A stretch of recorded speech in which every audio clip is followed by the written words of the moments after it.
જય માતા ખેડૂત મિત્રો, આજે તારીખ 7 જુલાઈ 2025 ને આજની સવારની હવામાન અપડેટની અંદર માહિતી મેળવીએ તો ગુજરાતમાં હવે વરસાદની તીવ્રતા ઘટી શકે છે. વિસ્તારોમાં પણ આજથી ઘટાડો થાય તેવી સંભાવના રહેલી છે. આગામી દિવસની અંદર વરાપનો રાઉન્ડ જોવા મળશે. તે ઉપરાંત આજે કયા કયા ભાગોની અંદર વરસાદની સંભાવનાઓ છે, છૂટોછવાયો વરસાદી માહોલ કયા વિસ્તારની અંદર નોંધાશે તેની વિસ્તાર વાઇઝ અપડેટ મેળવીશું. ચેનલમાં નવા હોય તો ચેનલને સબસ્ક્રાઈબ કરી નાખજો અને વિડીયોને લાઈક આપીને તમામ ખેડૂત ભાઈને શેર કરી દેજો. હાલ મિત્રો ગઈકાલના રોજથી વરસાદની તીવ્રતા અને વરસાદના વિસ્તારોમાં સતત ઘટાડો જોવા મળી રહ્યો છે. હાલ ગુજરાતની અંદર છૂટાછવાયા વિસ્તારની અંદર હળવા મધ્યમ તો અમુક જગ્યાએ સારા વરસાદો નોંધાઈ રહ્યા છે. ખાસ કરી મિત્રો એક સાથે બે સિસ્ટમ આવી હતી, જેના કારણે હાલ તો ગુજરાતની અંદર છેલ્લા 4-5 દિવસથી વરસાદી માહોલ છવાયેલો જોવા મળી રહ્યો હતો, પરંતુ મિત્રો ગઈકાલના રોજથી વરસાદની તીવ્રતા ઘટી ચૂકી છે. હાલ જે સિસ્ટમ જે અનુસાર જોવા મળતી હતી તે મુજબનો હાલ તો વરસાદ નથી જોવા મળી રહ્યો, પરંતુ હજુ પણ ગુજરાતની અંદર વાદળછાયું વાતાવરણ જોવા મળી રહ્યું છે.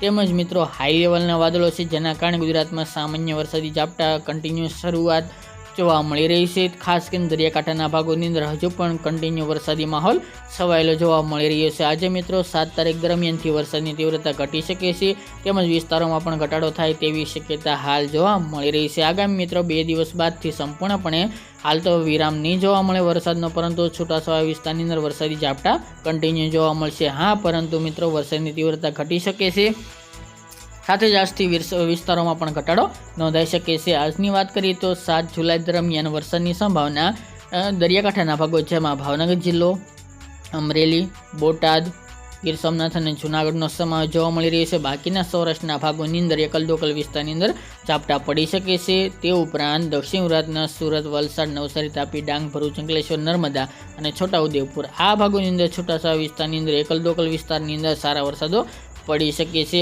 અમદાવાદ, ગાંધીનગર, ખેડા, આણંદ, બોરસદ, તારાપુર અને ઉત્તર ગુજરાતના અને પૂર્વ ગુજરાતના અમુક વિસ્તારોની અંદર ઝાપટારૂપી વરસાદ નોંધાશે. બાકી મિત્રો એકલ દોકલ વિસ્તારની અંદર મધ્યમથી સારા વરસાદો નોંધાઈ શકે છે. બાકી કચ્છમાં પણ એકલ દોકલ વિસ્તારની અંદર ઝાપટા પડી શકે છે. બાકી ગુજરાતમાં આજથી વરસાદની તીવ્રતામાં ઘણો બધો ઘટાડો જોવા મળે તેવી હાલ શક્યતાઓ દેખાઈ રહી છે, જેની તમામી ખેડૂતભાઈ નોંધ લેવી. હવે મિત્રો સિસ્ટમ ગુજરાતથી દૂર જતી રહી છે, તેમજ તેની અસર ઓછી જોવા મળી રહી છે, જેના કારણે આજથી વરસાદની ગતિવિધિમાં ઘટાડો નોંધાઈ રહ્યો છે. પરંતુ મિત્રો અત્યારે ચોમાસું ચાલી રહ્યું છે, જેના કારણે ગુજરાતની અંદર દિવસ દરમિયાન ખાસ કરીને દરિયાકાંઠાના ભાગો, સૌરાષ્ટ્ર હોય કે દક્ષિણ ગુજરાત આ ભાગોની અંદર છૂટાછવાયા રેડા ઝાપટા કન્ટિન્યુ જોવા મળશે. આપણે 10 તારીખ સુધીની વાત કરી હતી, પરંતુ ગુજરાતમાં હાલ તો વરસાદની ગતિવિધિમાં ઘટાડો આજથી જોવા મળી શકે છે.